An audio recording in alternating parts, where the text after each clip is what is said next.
In today's video, we are going to discuss Bitcoin. Bitcoin is a hot topic right now because everyone's talking about Bitcoin because, this past week, as of today is December 22nd of 2020. We're about to wrap up the new year. So I just want to show you, what's exactly Bitcoin. So why people is talking about Bitcoin and what's the deal with this, right? So throughout this presentation, you will know exactly what's Bitcoin and how you can use Bitcoin to make more money as an investment. So, I'm Dennis Spin, and I am a trader. I am also a Bitcoin investor, not just Bitcoin, but I invest in different cryptocurrencies. And if you are kind of lost right now about what's Bitcoin, what's cryptocurrency, what's this stuff, right? What are these investments, right? I get you. I've been there. So in today's video, I'm gonna try to clear everything up and just to give you a better understanding about what's Bitcoin exactly. All right. So with that out of the way, let's kick this presentation off. So learning outcomes. At the end of this presentation, you will know exactly what's Bitcoin. You will have more knowledge than the 99% of the population, right? You will see how Bitcoin works. You will see also if the handicaps, the advantages, the ups and downs Bitcoin has, in this current economy, and also you will see its acceptance in the current monetary system. All right, so um, uh, before we begin, I want to tell you this story. This is the first time one person bought something with Bitcoin, something physical. It's funny to think. For now, just think about Bitcoin like a virtual money, right? This is digital money that you cannot touch. This is not tangible, so you cannot touch. It's just virtual money, Bitcoin, right? So this guy right here to the left, you can see his name is Laszlo, right? He said, "All right, this happened back in 2010, May 22nd, to be more specific. So this guy said, all right, I want to pay something with Bitcoin, right? And he paid 10,000 Bitcoins in exchange for two pizzas. And this is like an iconic thing because this was the first time someone bought something with Bitcoin. All right, so how did that even work? Back then, Bitcoin was worth almost nothing. One Bitcoin, was worth, maybe a couple dimes, a couple pennies, maybe. I'm not sure. But what Laszlo did, like he posted that he was willing to exchange 10,000 Bitcoins for two pizzas, for a couple of pizzas, right? And he posted that again May 22nd, 2010, a decade ago, and he got a response from this guy from the UK, and he said, all right, man, I'm gonna pay you I'm gonna pay for the pizzas and you get me the Bitcoin. All right, he said, right. All right, so this guy from the UK, he called the Papa John's and he paid with his credit card, and he got his Bitcoin afterwards, 10,000 Bitcoins, right? This is the first time someone bought something with Bitcoin, with virtual money, which is just kind of crazy to think about because this happened 10 years ago, when money had to be touchable, right? If you don't see money, it doesn't exist. This was the first time someone made, you know, Bitcoin something you can pay with. All right. Now, those 10,000 Bitcoins, as I said back then, were not worth that much, around $40, maybe 41. Nowadays, as of now, 10,000 Bitcoins are worth over $200 million.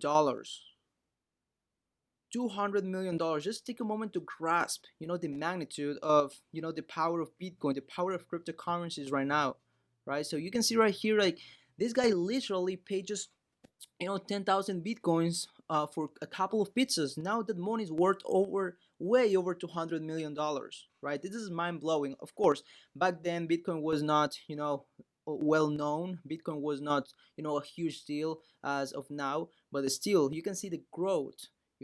This cryptocurrency in specific has had this past decade. All right, so now I just wanna by the way, this is an iconic and like an iconic thing that happened like in May 22nd, 2010. There's actually this plaque, outside of the Papa John's in Jacksonville, Florida. um it says like makers of the famous Bitcoin pizzas, because this was the first time, you know someone paid something with Bitcoin. This is what catapulted, the whole Bitcoin virtual currency, whatever you want to call it, and that this was the first step. All right, so anyways, I just want to talk about money in general, just to give you a little bit of context when it comes to Bitcoin. So in reality, money is imaginary, right? So for example, if you compare, for instance, if you compare this bill right here with this piece of paper right here, to the right, so what's really the difference? So well, this one is a recognized currency and this one is not. And this happened because people have agreed that this piece of paper right here is worth $100, right? So it has value because people say so. So and that's where money's worth comes from. So basically, we all pretend this is a currency.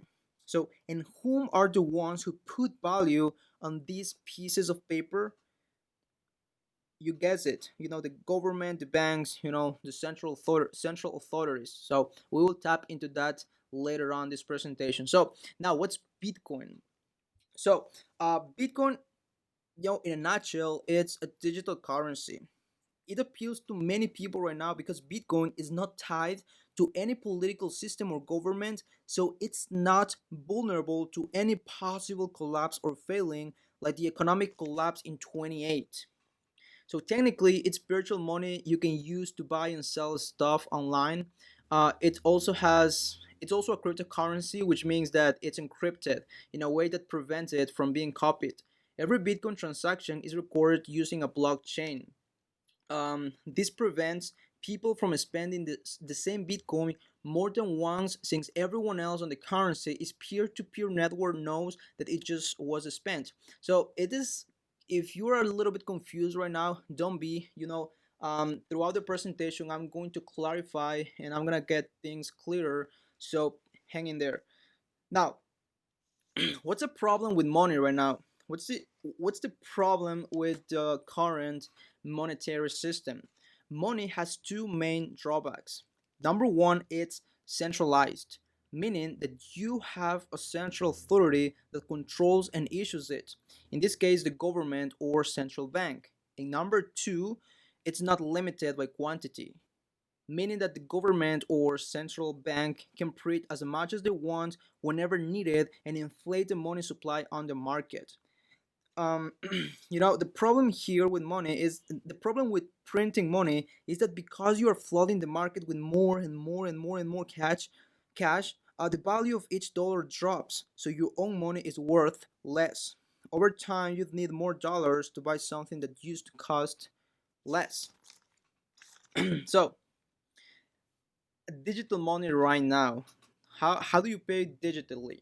So today we mainly use credit cards, wire transfers, PayPal, among other forms of digital money, right? So if money today is digital, how does that even work, right? Because you cannot touch the money if the money is digital. So how does that even work, right? All right, so for instance, if you have a file that represents a dollar, what is stopping you or what is stopping me, from copying it a million times or even more, right? The problem is called the double spend problem. The solution that banks use today is a centralized solution, so they use centralization. That means that they keep track of who owns what. Everyone has an account, so the bank keeps track of every single account in its system.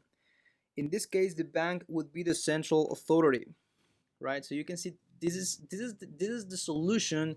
Now, governments, banks give us, just to um, to use digital payments, right? So now, whenever you give anyone control over the money supply, you're giving them an enormous amount of power, and this creates some issues. Number one is mismanagement. So if the central authority's interest isn't aligned with the people it controls, there might be a case of mismanagement. For instance, if the central authority print a lot of money because they want to help a certain bank or institution from collapsing, as what happened in the 28 collapse, if you remember. So the problem here is when they print a lot of money in the long run, this causes inflation and basically erodes the value of the citizens' money. One very clear example for this is Venezuela, where the government has printed so much money and the value of it has decreased insanely. Like you can see right here in this picture how much cash you need in order for you to buy a chicken. It's just too much cash, right? So now people in Venezuela, they don't count money anymore. They wait it instead. The second issue of centralized money is corruption. And I like this quote, here by Sir John Dalbrook Acton. Power corrupts, and absolute power corrupts absolutely. When banks have a mandate to create money, they literally are controlling the flow of its value in the world. So this gives them almost unlimited power and control. One good example is, can be seen in the Wells Fargo's scandal, where employees secretly created thousands and thousands of unauthorized bank and credit card accounts in order to inflate the bank's revenue stream without their clients knowing about it for years.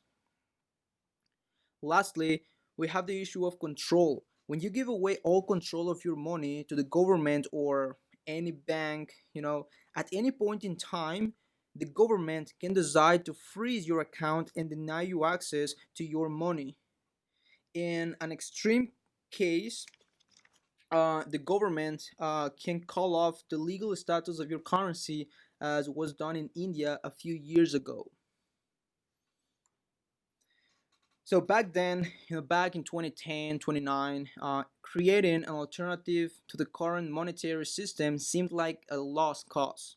So, but then everything changed with Bitcoin.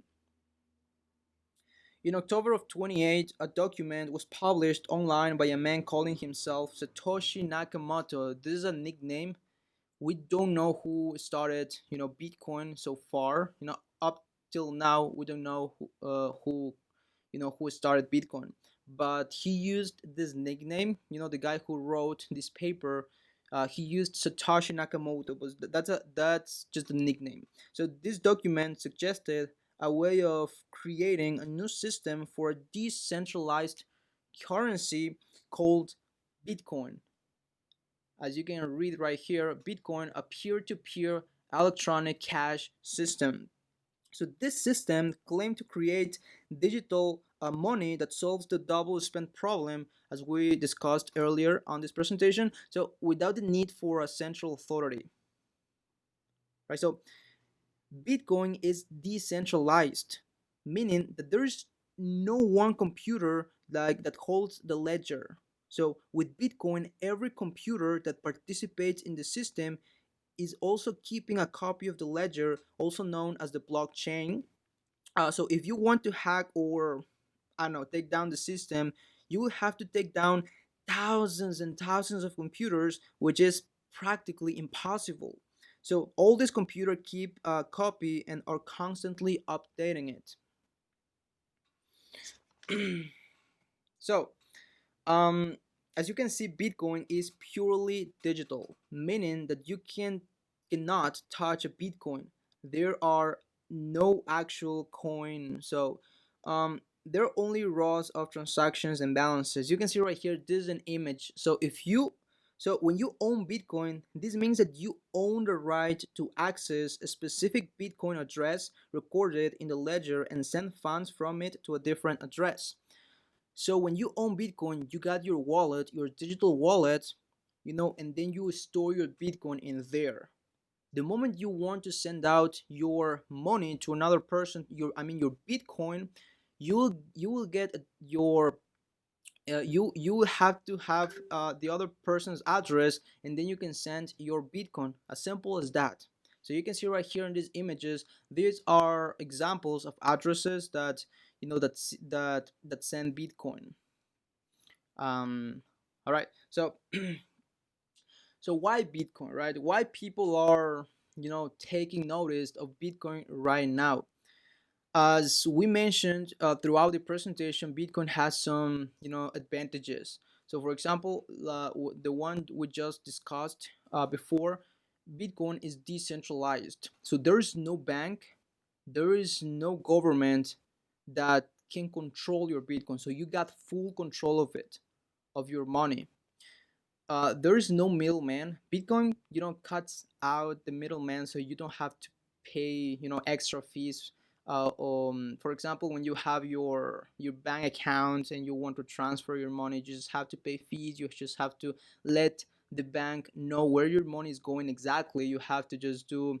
You have to provide the information, right? So with Bitcoin, this is a peer-to-peer system that you and the person who you are transferring your money to, you and him are the ones who know only where your Bitcoin is going or how you are spending your Bitcoin. So there is no middleman.